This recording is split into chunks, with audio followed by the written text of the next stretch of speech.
Welcome to our Las Vegas honeymoon adventure. We stayed at the iconic Sahara Hotel and explored everything this vibrant city has to offer, from world-famous hotels and attractions to hidden gems in the desert, from jaw-dropping views to indulgent eats. This trip was packed with unforgettable moments. Buckle up for our ultimate tour of Vegas through our eyes.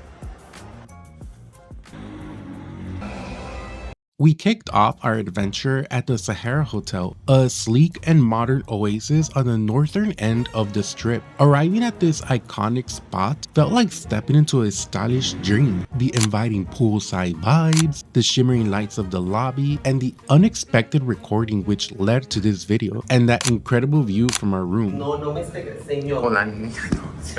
Although this hotel is a 20 to 30 minute walk from the actual strip, I ended up loving this one more compared to the oil hotel I stayed at the other time I visited. The poolside was only open once during our stay due to construction, but that was okay. We were there for the experience. These or the red one? Our first night was all about indulgence at Bazaar Meat. It's a contemporary place with unique vibes, but still elegant. Even the menu resembles alligator skin. As a chef, I always wanted to try this place. The whole restaurant is a hunting theme, from blood dripping and animal heads on the walls. Don't go here if you're vegetarian, by the way. Dish number 1 is Bazaar Meat's take on patatas bravas. They're golden crispy cubes topped with smoky brava sauce and a silky aioli, and the croquetas de pollo served playfully in a stiletto heel. Crispy outside, creamy chicken inside, totally unforgettable. Next time I'll try the foie gras in cotton candy. I'm excited. We're gonna make them in the air fryer. Delicious. The Spanish meatballs were tender, juicy, and simmering in a rich tomato sauce. And the sloppy joe isn't your messy sandwich, it's rich and savory and melts in your mouth. I'll definitely have to make a video on these recipes. Yo quería hacer reservations over there, pero nomás tiene aquí abierto.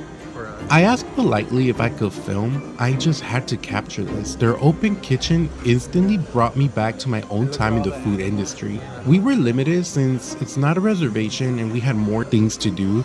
Then I spotted a pan stacked with thick marble steaks, each one glistening and labeled with its own certification. Certification de la carne. The vertical glass fridge was like a museum of meat, shelves stacked with massive ribeye, tomahawk, and primal cuts, each tagged and aged to perfection, almost like you were looking at rare collectibles instead of steaks. Love their knife collection. Since our stay here, Sahara, your elevators don't work, bro. So one thing I will say is that besides the pool closing, Sahara elevator never works. the elevators to the parking also didn't work, but that just added more steps into our workouts. After a few days of lights, casinos, and fountains, we needed space to breathe. So we left the strip behind and drove into the desert.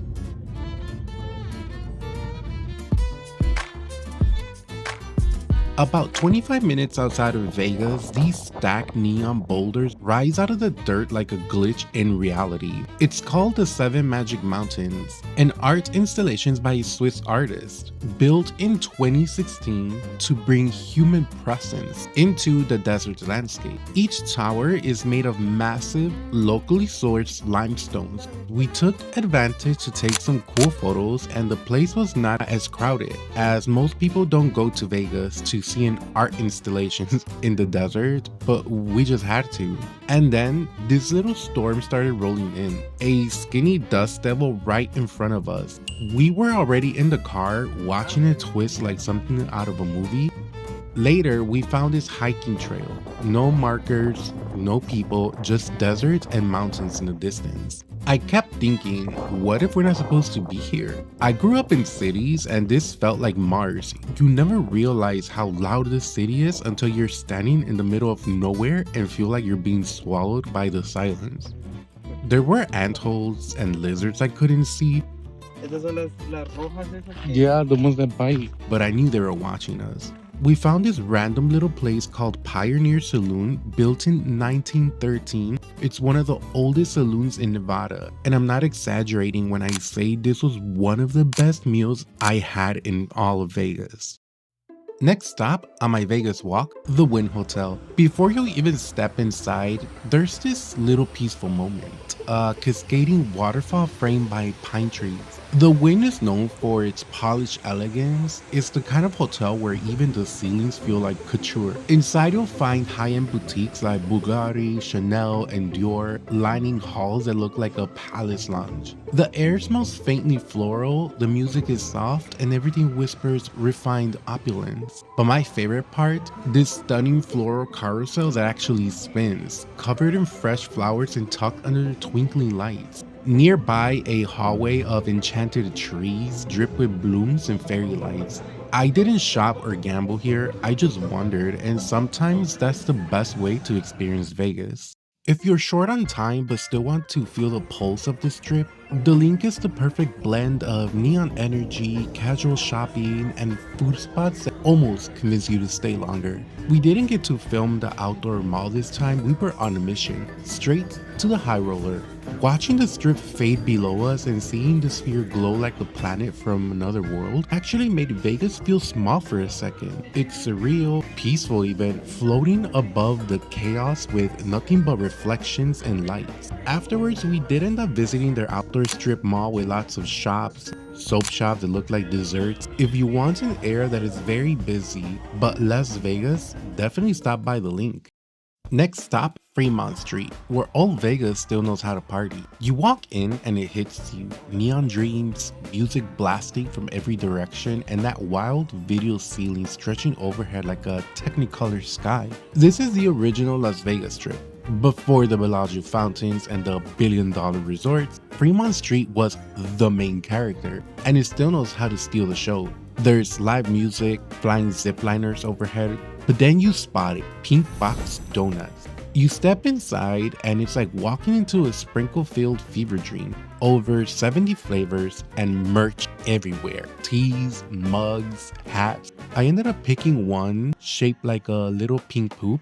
Yes, poop donut. It's cute. It's weird, it's me. The base of the dough was really good, fluffy, fresh, with a swirl on top, just pure frosting. Cute, but way too sweet for me. Next time I'm definitely trying one of the other flavors, maybe like the John Lemon or the Purple Rain. Fremont's not trying to be modern Vegas, it's doing its own thing, and I kinda love that.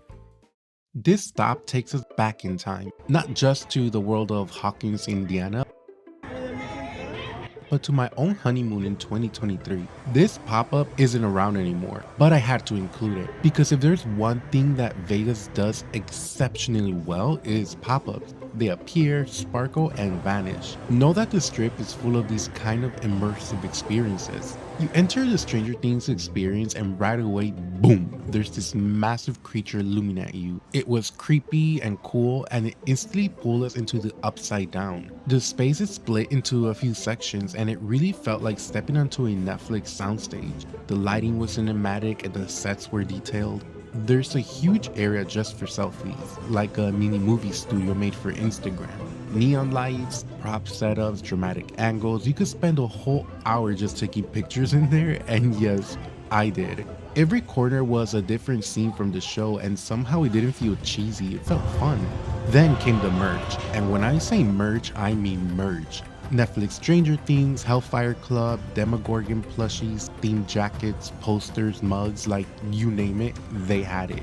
The store itself was huge, bright, and sharply lit with that blue-purple glow that feels straight out of a scene change. I couldn't stop filming. Again, this isn't around anymore, but that's part of what makes it worth sharing. It captures the energy of Vegas pop-ups. So if you're visiting, keep your eyes open. There's always something wild tucked in between the casinos, and who knows, maybe your favorite TV show is on this time.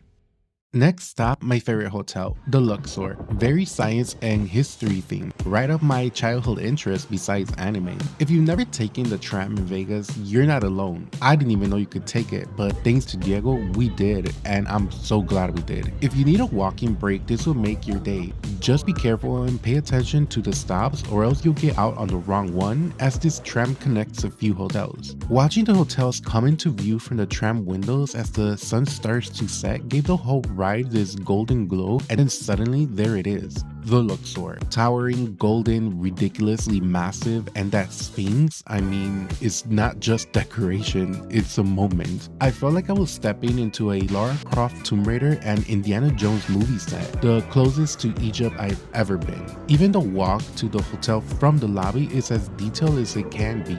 They did it skimp here. The massive entrance, tomb-like corridors, and those giant statues guarding the halls, this place commits to the bit, and I love that. You enter through two possible ways, one through a traditional lobby that leans more subtle glam, and another through an adjacent shopping corridor that opens into the heart of Luxor. Inside, the ceilings are sky high, and the pyramid design actually makes you look up and whisper, "What the hell?"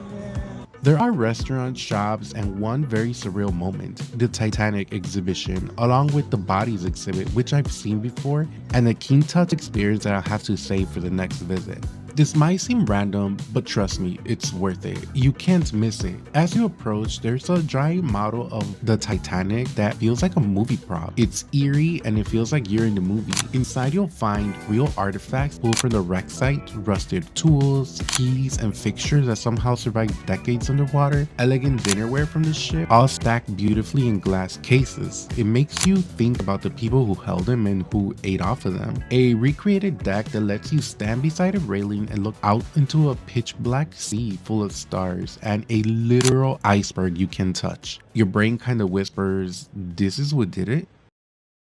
As you enter from Mandalay Place, the attached shopping promenade, you're led through an upscale retail, vibrant lighting, and luxury energy. It's where laid-back beach life meets Vegas glam.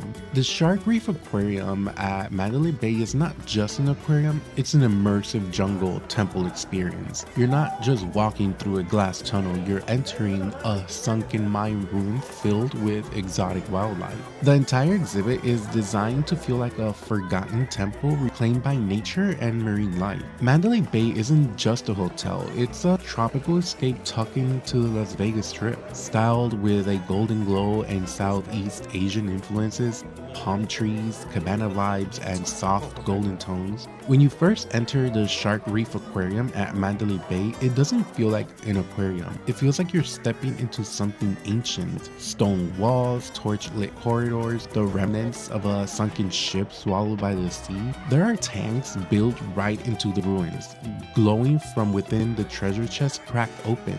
Golden fish flicker past stone carvings, statues rest underwater, peaceful and haunting, like guardians of this submerged world. And then the descent begins. You start walking down into the wreckage of what feels like an old ship. Water surrounds you on all sides, left, right, even below you. At one point, the floor turns into glass, and if you dare to look down, there's water underneath. Sharks glide just by inches from your feet. It's breathtaking and a little terrifying. If you have a fear of water or sharks, I definitely skip this one. This is where it really hits you. You're inside one of the most immersive aquariums in the country. In fact, Shark Reef holds 1.6 million gallons of seawater and is home to over 2,000 animals, including endangered green sea turtles, giant rays, piranhas, and more. It's also one of only a few aquariums in the US that's accredited by both AZA and AAZV, meaning the care here is top tier. And then the tunnel. The tunnel is pure magic, a long glowing hallway surrounded on all sides by ocean. Sharks drift by overhead and stingrays sweep past like silk. Past the tunnel, the energy changes. It becomes more like a museum, darker and deeper. You'll see exotic fish that look like they were designed by fantasy artists. Some of them beautiful, some of them dangerous, all of them fascinating. There's a stingray pool where guests gather around to try and touch one. The guide explained how to safely reach in, but I swear they're too quick. Ahorita que venga uno para acá. Diego tried, I got close, but maybe I chickened out last second. Still, it was fun to try. And then came one of my favorite parts, the jellyfish. They float inside towering glass tubes and they don't even look real. If you're ever in Vegas and you need a break from the heat, step into the ocean. The Shark Reef Aquarium isn't just a cool stop, it's a full experience. Vegas has this habit of making every hotel feel like it's its own universe, and Caesars might be the most dramatic one. Walking towards it, it felt less of a hotel and more like somebody's fantasy version of ancient Rome. Everything was oversized, the statues, the columns, the ceilings, and somehow inside it got even a bit crazier. Of course, the chef and me immediately got distracted by Hell's Kitchen store because apparently I can't go anywhere without looking at chef jackets. Then 5 minutes later, there's suddenly a Formula One car sitting in the middle of the casino floor, which feels like the perfect summary of Vegas. Roman statues, slot machines, luxury shopping, and race cars somehow all exist in one building. The Forum shop almost felt like their own little city hidden inside the hotel. You can wander around all day there. We ended up finding this tiny pink cafe tucked inside the mall called Lola Cafe, and it was a complete opposite energy. Everything was soft, floral, pastel, and ridiculously Instagrammable. We tried the pistachio macaron, which looked prettier than it tasted. They were a bit dry, but the lavender latte completely saved the stop. That's the one thing I'd actually come back for. They're good, pero está a little dry. Moments like this end up becoming my favorite part of Vegas. Not really the casino or the craziness, but finding little hidden gems in the middle of everything. The deeper we got into Caesars, the less it felt like a shopping mall and more like Vegas built its own version of mythology. There were giant fountains, marble statues everywhere, ceilings painted like sunsets, and somehow an aquarium just casually built into the middle of the walkway. Then there's this massive Atlanta show hidden inside the mall like a secret attraction from another era of Vegas. And I'm not gonna lie, I thought this was the coolest thing ever. The animatronics, the fire, the giant statues, the dramatic music, it felt so over the top. Caesars doesn't really want you to shop. It wants you to wander around and feel like you accidentally walked into some giant Roman fantasy world built inside a casino.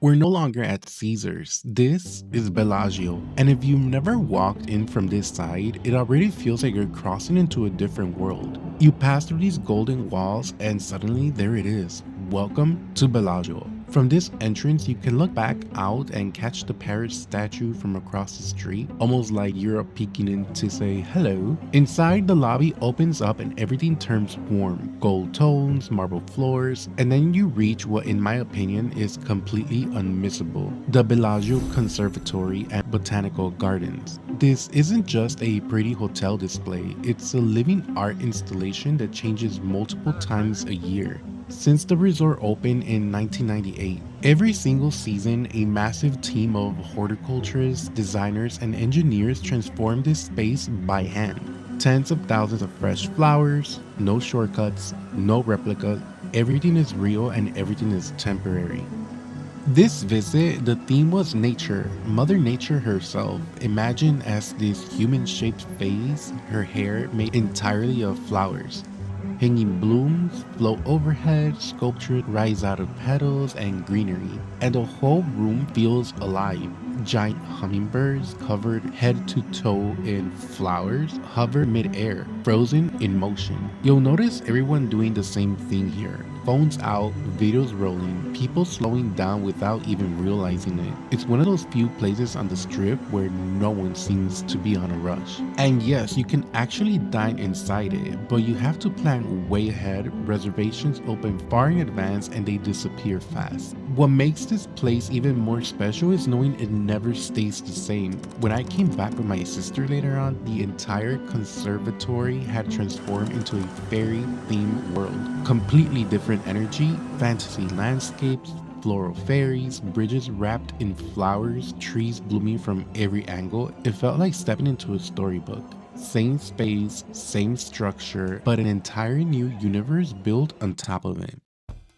After Bellagio, we swing somewhere completely different. Even its store can't just be a store, and it's the perfect example of how Vegas turns retail into an experience. From the outside, it already feels oversized, bright, bold, unapologetic, but once you step in, you realize this isn't about buying a coat. It's about stepping into a brand the way Vegas understands brands. Multiple floors, giant displays, neon colors everywhere, merch you didn't even know you wanted, There's a nice destapado. and zero pressure rushing through it. Vegas does this better than almost anywhere else. It takes something familiar, something global, and it turns it into a destination. You're not here because you need a soda. Okay, I'm not gonna lie. This vintage bag is cute. Inside, every floor has different energy. Oh, it's familiar. Yes. Mira, this is cute. I see. It's vintage. How much? Probably $100. Le quitaron el price. Bottles from around the world, limited edition merch, massive Coke art, and yes, one of the most fun parts, the international tasting experience. Flavors you've never had, some surprisingly good, some definitely a choice. But that's the part of it. You're laughing, reacting, filming, sharing. It becomes a memory instead of a purchase. And somehow it all makes sense here. Mira, tiny. It's a tiny spatula. Vegas doesn't ask you to choose one vibe, it lets them all exist side by side. Whether you buy anything or it doesn't even matter, you still leave entertained. Ooh, this is nice. We're crossing the bridge and heading into MGM territory, and you can already feel the shift before you even step inside. Bold, loud, and playful. As soon as we enter, the first thing that hits you is the carpet. Bright colors, graphic patterns, almost funky. MGM isn't trying to be subtle. It leans into energy, movement, and fun. Even walking down the escalator feels like you're already being dropped into a controlled mess. You start seeing the arcade-style games, lights flashing, sounds layering over each other. As we move further in, food starts to take over the space. New York-style pizza counters, quick bites everywhere. This is the kind of place where you can grab something fast or turn the corner and suddenly be surrounded by serious culinary names. The contrast is very MGM. Inside, the lineup of restaurants get impressive fast. Morimoto bringing that refined Japanese energy. Grand Wok Noodle Bar for something filling and quick. Look, it's a Wolfgang Puck. Wolfgang Puck, a Vegas classic at this point. Robuchon. And then Joa Robuchon, fine dining royalty. You also feel Cirque du Soleil's presence woven through the resort, quietly reminding you that the world-class performance lives here too. Aquí Pandora's is like 7-Eleven. It's all layered, food, shows, games, shopping, none of it's isolated. High-end brands, playful storefronts, places like Vegas themes Pandora's that blend luxury with souvenir culture. It's shopping designed to feel fun, not intimidating. Well, aquí se quité the Hunger Games exhibit. Then we hit the Hunger Games stop, and suddenly the energy changes again. Escalators down and the space becomes modern, sleek, almost cinematic. Dark tones, elegant displays, expensive looking props to feel like they belong in a museum, not a store. It's immersive but still commercial. You can admire the craftsmanship, take it all in, and still walk out with merch if you want. It's kind of pricey. Pero es como props de la movie, los outfits que tenían. Oh no. It's a magnet. On the way out, you pass by reminders of how the media lives here. CW, Showtime, MTV, CBS, names you recognize instantly. Everything feels like it's part of a larger production, even when you're just walking through. It layers excitement, food, pop culture, and luxury all in one place. The energy shifts instantly. Right away, you're greeted by this motorcycle on display outside the Chris Angel Theater, and that kind of sets the tone. This hotel isn't subtle. It's rock and roll Vegas, celebrity driven, flashy, and built around spectacle. Everything here feels louder, bolder, and a little bit rebellious. As soon as you pan into the Miracle Mile shop, it almost tricks your brain. The ceilings look like sky, soft blue, painted clouds, warm lighting. A giant showgirl. It feels like you're suddenly outside even though you're completely indoors. That's the magic of this space. It's designed to make you wonder. Shops packed tightly together, music floating through the air. Miracle Mile is one of those places where food and shopping blur together. Restaurants, snack stands, bars, souvenir shops. It's built for grazing. You don't come here with a plan. You come here to see what catches your eye. Say hi.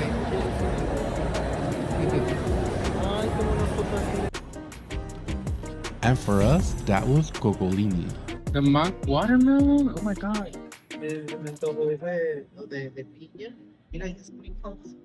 Coccolini is known for fresh, fruit-forward gelato and sorbet. And you can tell immediately, real fruit piled on top of the ice cream, bright colors, everything looking clean and vibrant. I went with watermelon. ¿Este de qué es? ¿De limón o...? Diego chose another flavor and we just stood there eating it right at the counter. You prefer the pineapple? What I loved most was how refreshing it was. The sorbet is light, intensely fruity, not overly sweet, perfect for walking the strip, especially late at night when you want something cool but not heavy. It's one of those small Vega moments that end up being really memorable. No reservations, no pressure, just standing there sharing bites, realizing how good it is. What are the favorite?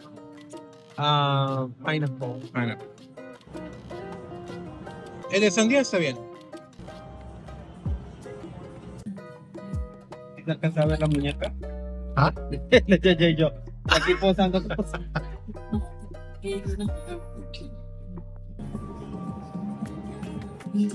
We're having watermelon, but the small one is only one flavor. And honestly, that watermelon sorbet alone made the stop worth it. Next up, New York, New York. And even if you don't go inside, this hotel makes its presence known immediately. The skyline style facade lights up the strip, miniature skyscrapers glowing against the night. You can see it all at once. The lights, the movement, and of course, the roller coaster. It wrapped around the building like it's part of the architecture. You don't really plan to ride it, you just see it and then suddenly you're considering it. This hotel is pure energy. It's loud, kinetic, and fun. New York, New York isn't just trying to be polished luxury. It's about motion, excitement, and leaning fully into the idea of play. So when Diego says we should ride the roller coaster, something he's done before, there's really no debate. This is honeymoon logic. You don't overthink it, you just say yes. We head straight towards it, passing the arcade area near the entrance. Bright lights, classic games, that nostalgic, slightly crazy arcade energy that makes you feel like a kid again.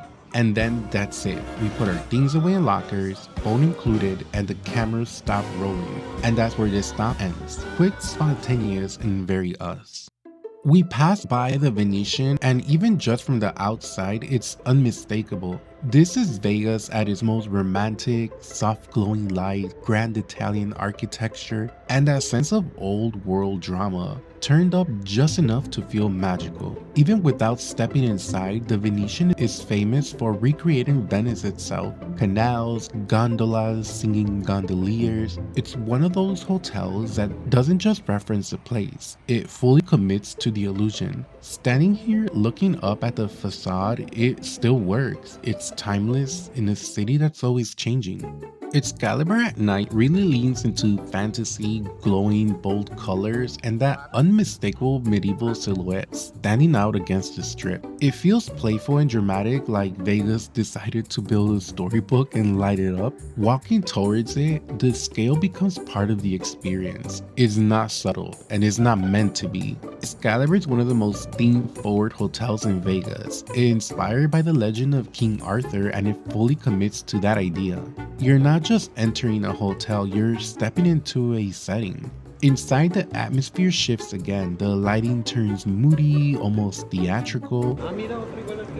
Medieval style architecture, stone textures, and stained glass windows filtering in color from every angle. It feels darker, cozier, and dramatic, like you just walked into a castle hall frozen in time. The shops inside match that energy. Lots of themed retail, souvenirs, fantasy-inspired gifts, casual eateries, and that quick snack spot. It's approachable, fun, and very family friendly, but still charming in that classic Vegas way. Excalibur knows what it is and it doesn't apologize for it. For a quick walkthrough, it's a fun stop, whimsical, unexpected, and completely different from everything else we've seen tonight. And then we stepped into the Cosmopolitan. This is modern Vegas at its most polished. Sleek, glossy floors, reflective surfaces everywhere, and the lighting that feels intentionally moody. Purple and soft pink hues wash all over the space, making everything feel a little cinematic and a little seductive. This is also a food-forward hotel. Places like Momofuku sit comforting next to high-end shops. The Cosmopolitan doesn't lean into old world fantasy or loud theming. It's urban, contemporary, and cool. It feels like the kind of place where fashion, nightlife, and food all collide. Kinda like me. As you move through it, there's always something happening. Restaurants buzzing, bars glowing, people dressed like they're headed somewhere important even if they're just wandering. Everything here feels edited, like someone carefully chose what belongs and what doesn't. The Cosmopolitan has a very specific vibe. It's not playful like Planet Hollywood, not classic like Bellagio. It's confident, sexy, grown, the kind of place that feels best late at night when the strip is glowing and you're just taking it all in. And then we made our way to the STRAT, and the shift was immediate. The STRAT is built around one idea: height. It's home to the tallest observation tower in Las Vegas, and everything about the hotel is meant to orbit that concept. Views, thrill rides looking outward or upward. Going up the escalators, there's this strange quiet that settles in. Something feels off. The spaces are wide, almost too wide. The design feels dated. It's like holding on to an older version of Vegas that hasn't quite been refreshed. We passed parts of the food court and it's almost completely empty. Some places look like they're barely opening or already closing. Lights are on, but there's no energy behind them. There are moments of promise. A display showcasing the world's tallest buildings is actually really cool, reminding you of what this place is supposed to celebrate: scale, ambition, reaching higher. But even that feels like a quiet exhibit in a space that once expected crowds. As we keep walking, it becomes clearer. A lot of the shops are closed, the halls feel unfinished or maybe forgotten. There aren't many options, not much to explore, and very little pulling you forward. It feels like a hotel that once had potential and momentum, but never quite evolved with the rest of the strip. Okay, they closed down muchas stores. We were planning to go all the way to the top, but the observation deck was closed because of weather, and honestly, I can't forgive that. Oh, por el clima. That's just bad timing. But even without that, the rest of the experience already felt like it missed the mark. The STRAT isn't terrible, it's just tired, especially after seeing how much effort other hotels put into the theme, flow, food, and atmosphere. Here the theme feels diluted. The space feels empty and the magic just isn't there anymore. And maybe that's part of Vegas too. Not every place shines the same way. Some are reminders of what the city used to be, while others are showing you where it's going. You fucking scared me. We're walking toward it from across the street, and even before you get there, the sign alone hits. If you grew up watching the show, you already know what this place represents. It's one of those Vegas stops that feel oddly personal. Like you've seen it 100 times, but never thought you'd actually walk inside. From the outside, it's unassuming. No neon spectacle, no ground facade, just a storefront that almost dares you to know exactly what it already is. I was way too excited to skip this. The moment you walk in, it's exactly what you expect and somehow more. The walls are packed floor to ceiling with framed photos, memorabilia, signed pieces, and moments from the show's history. Every inch feels curated, like a visual timeline of pop culture, history, and Vegas all layered together. Glass cases line up this space, filled with everything from jewelry and watches to artifacts, collectibles, and rare finds. You'll see some sports memorabilia, vintage pieces, art, coins, and objects with stories attached to them. That's really the magic here. It's not just stuff, it's history you stand inches away from. As you move deeper inside, it opens up into narrow aisles that feel more like a gallery than a store. There are people everywhere, some browsing quietly, some asking questions, some clearly here for the same reason we were. You half expect one of those guys from the show to walk out from behind the counter at any second. And then comes the best part. I actually buy something. After walking through all this history, leaving without a piece of it doesn't feel right. It turns the visit from a stop into a memory you can take home. Not just a souvenir, but a story.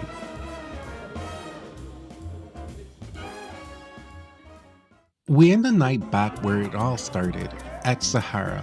And even this late, there's still life everywhere. Outside Uno Mas, mariachi music fills the air, people dancing, laughing, the kind of energy that reminds you Vegas never really sleeps. It feels joyful, spontaneous, and very alive. Then there's Noodle Den. Watching the chef hand pull noodles right there in the open kitchen, stretching, slapping, folding the dough like it's second nature, it's hypnotic. I ordered the garlic noodles. They were some of the best I've ever had. Simple, bold, comforting. Exactly what I needed at the end of the long night. So if you made it all the way to the end, thank you. Truly, this was my honeymoon. It was never meant to be a YouTube video. I was just recording moments for us, and somehow it turned into this. So if parts felt rushed or not perfectly framed, that's why. It was real. This is also my first video back after 6 years of stepping away and quietly rebuilding my channel, and easing back into sharing stories the way I always wanted to.